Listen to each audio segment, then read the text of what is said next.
The service. These are books that I found useful for me in preparing for the sermon. This is Coming Up Short by Robert Reich, who spoke at the synagogue near Rice about 2 months ago, I think, about his experiences with justice. And this book is about Michael Servetos, who was I'll tell you more about him in a few minutes. It's called Out of the Flames, a remarkable story of a fearless scholar, a fatal heresy, and one of the rarest books in the world. But first I wanted to talk to you a little bit. Oh, and I missed the offering, so I'll put it in there. I come prepared, but not completely done. I wanted to say that this little pin here is from Americans United for the Separation of Church and State. And this little pin here is from the Unitarian Universalist Association when I was working there some 15 years ago or so. It's for a campaign that says, "Now is the time. Now is the time." And it is the time when we're seeing a problem with justice. And so when Jan called me and said she'd like for me to use the topic of justice this month as a focal point, I thought that was wonderful. And I brought this because I'm having a little hoarseness that I did not expect. I was able to sing the songs, but I have a little congestion. You don't need to be too concerned for me. Thank you for your sensitivity. It was especially appropriate that Jan would ask me to do something about justice. It's interesting, I really hadn't talked about justice in a sermon, even though I've been a minister and an active lay leader probably for 40 years since I first became active in Unitarian Universalism. And it's ironic because my name is Daniel, which in Hebrew means God is my judge, counting on justice. And I went to law school, and I practiced law in Texas and South Carolina. And in Texas, my first job out of law school was to be an assistant attorney general for a couple of years in that bastion of justice, the capital, Austin. Where everything depends on who you know and how much money you have. And we are right now in a period when there's three kinds of justice. A justice for the president and his friends, a justice for the president's enemies, and the justice for the rest of us. So justice is really an important topic.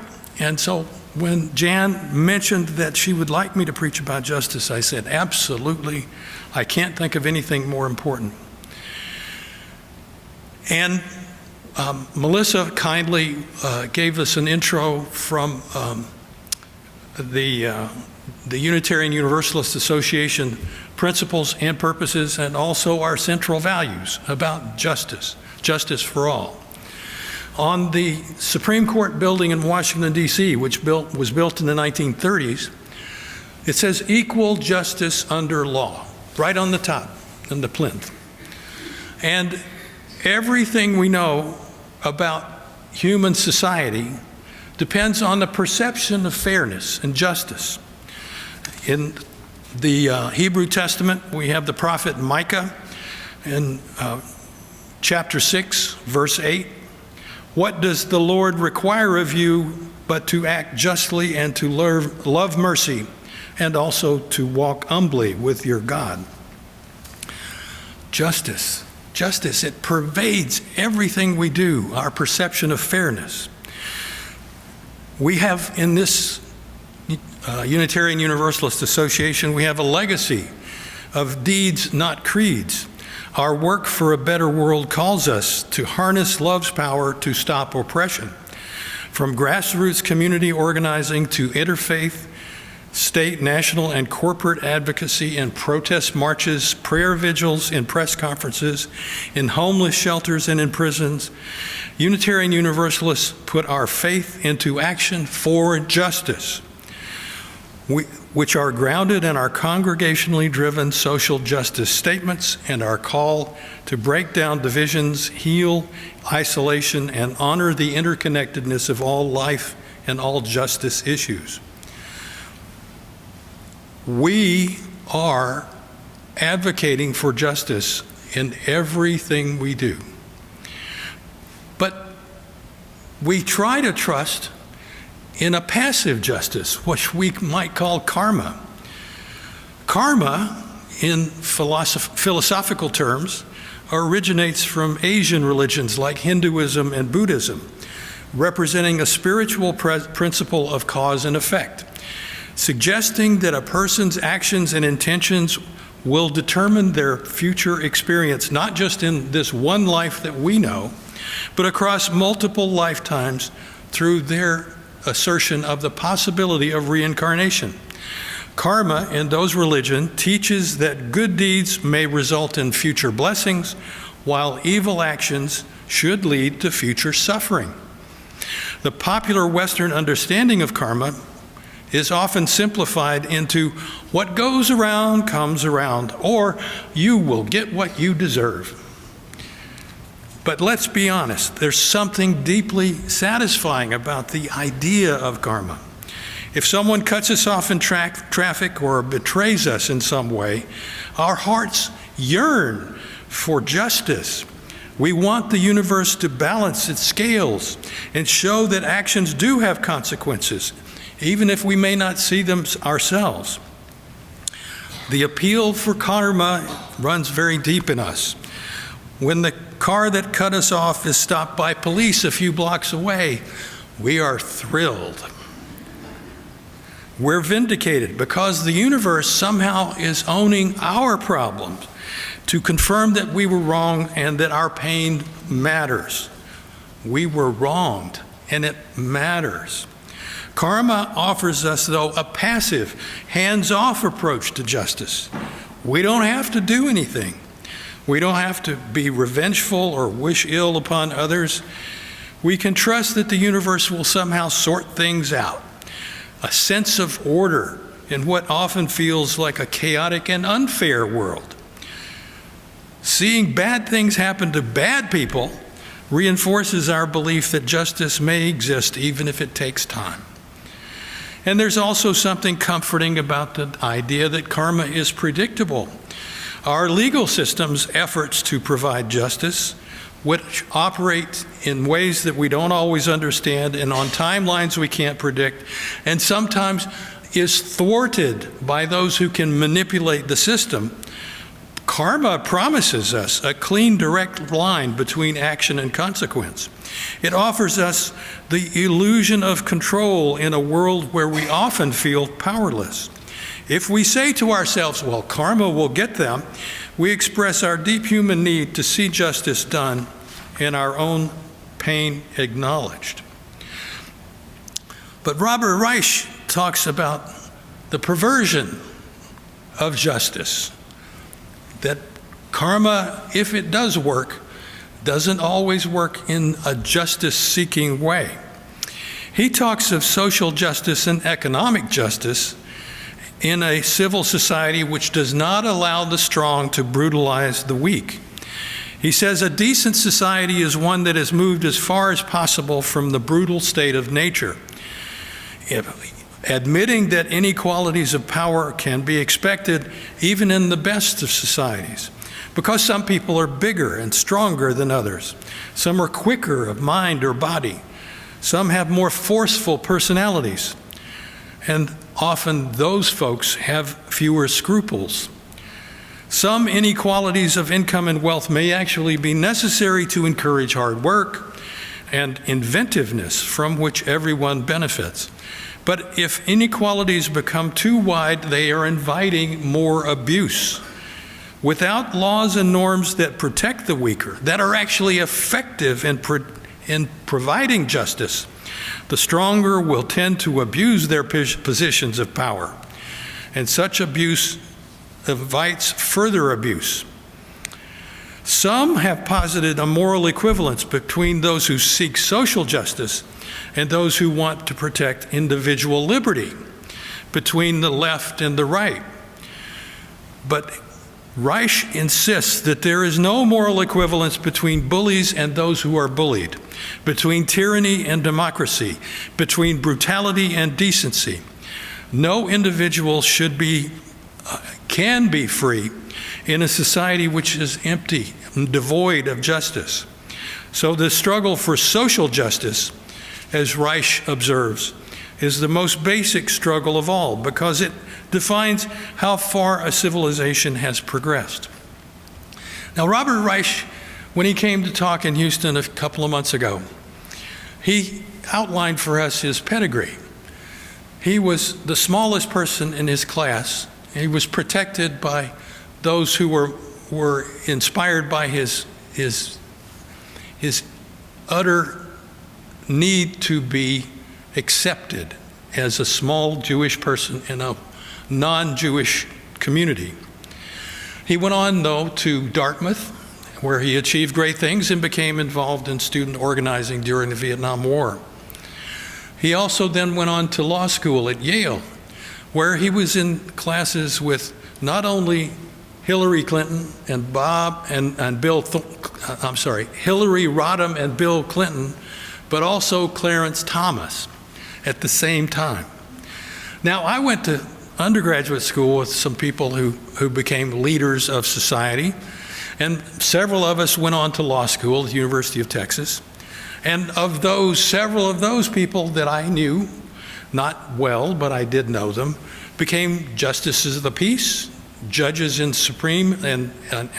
in civil courts and criminal courts.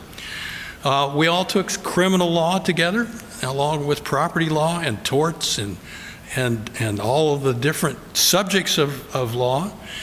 And so they were all equipped to become people who would master the rules of society and administer them if they were elected or appointed to these particular positions of authority as judges. But I can't say that any of them were particularly inspiring as human beings. They just were people who mastered the rules.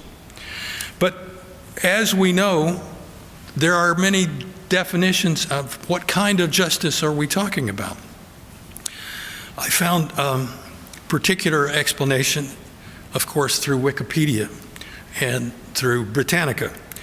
Justice can be defined as the fair and impartial treatment of individuals according to law.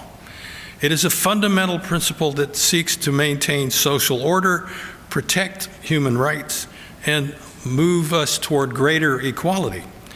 The purpose of justice is to provide a framework for resolving conflicts and punishing wrongdoing in a manner that is both consistent and unbiased. Unfortunately, we know now that the Federal Department of Justice is really the Department of Revenge and Retribution, injustice. It's unfair in how it's administered. Those who are being persecuted according to particular rules of law are not necessarily deserving of that prosecution or persecution, because it's all about vengeance, driven by a desire for personal retribution or revenge. It is an emotional response to perceived harm or injustice, which seeks to inflict harm or suffering upon those who have offended the great personality who wants to build the big ballroom. Unlike justice, vengeance is actually motivated by this idea of retribution and personal satisfaction, rather than the greater good of society. Why is this? It's because that we subject ourselves voluntarily to rules of law that we have agreed to. And then those who decide they're going to go outside the boundaries and abuse those rules.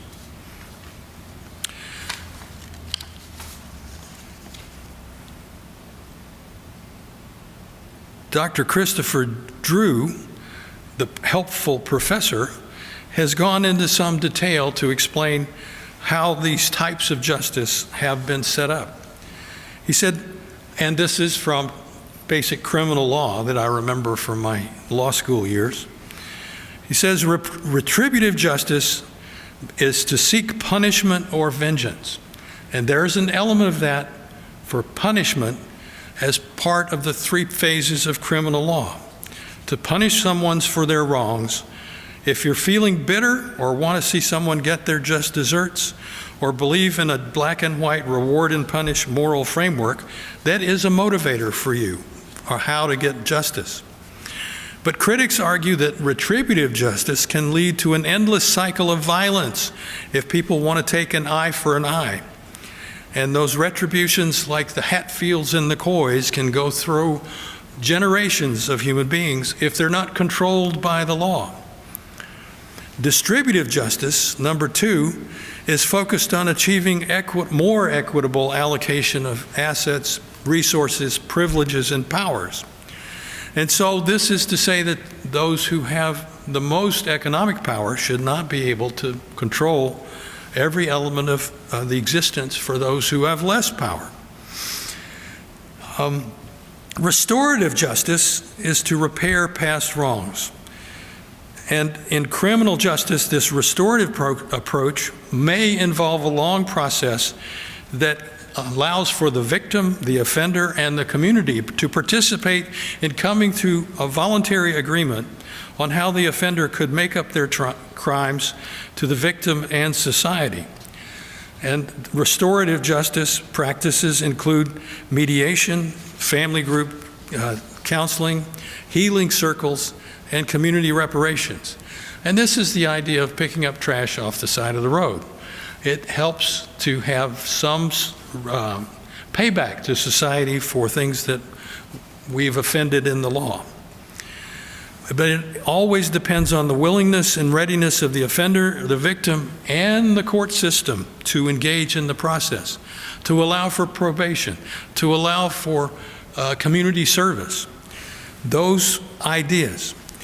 But in the criminal law, procedural justice is required to be administered appropriately, due process. Fair and unbiased procedure must be followed when serving justice to ensure that all members of society feel as if they have a chance for fairness, that their ideas of what they did wrong and what they can do to restore themselves to good standing in the community, that it will allow for them to prepare and present their view of what happened and how they were motivated or misled to do things that were inappropriate or against the law.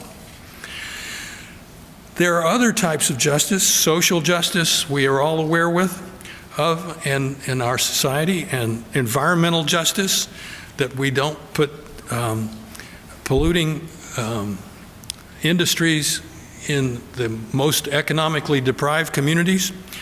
Economic justice, that we don't take away food benefits from those who are hungry, that we have all sorts of understandings about the way we seek justice, how much punishment is enough. And then sometimes we have the perversions of justice where, for example, George Santos was offered a commutation of his sentence for his severe law-breaking activities in perpetrating frauds on those who he took advantage of financially and otherwise. I wanted to mention, though, that when we think of justice now, in this particular time of our society, we have a responsibility, as many of us observed when we marched on June 17, and when we marched last Saturday, when we have these mass demonstrations, to say what we believe is fair, what we understand is justice, that there must be an accounting for those who continue to flaunt their power, to abuse their authority, to understand that we have a broad responsibility as justice-seeking people, to look beyond what is immediately in front of us and to look toward the future about how we can restore a sense of balance and fairness and motivated by love, but understanding that we must call people to account when they do not conform to reasonable standards of behavior in society. Now, I promised that I would talk a little bit about Michael Servetus, because Michael Servetus in 1553, on the day October 26th, after a very summary consideration by the institutes of law and government and the church, which John Calvin, the Protestant reformer, had been able to impose with the consent of those who were the citizens of Geneva, Switzerland. He was in control of that government and that church at the same time. So he actually demonstrated his power by having the people of Geneva, who were the leaders elected by the citizens, condemn Michael Servetus to death, to execution on October 26, 1553. And the way that he was able to do that was the unification of church power and government power in the persona and the community that John Calvin had established in Geneva after he'd been there for about a dozen years at the request of the ruling class of Geneva.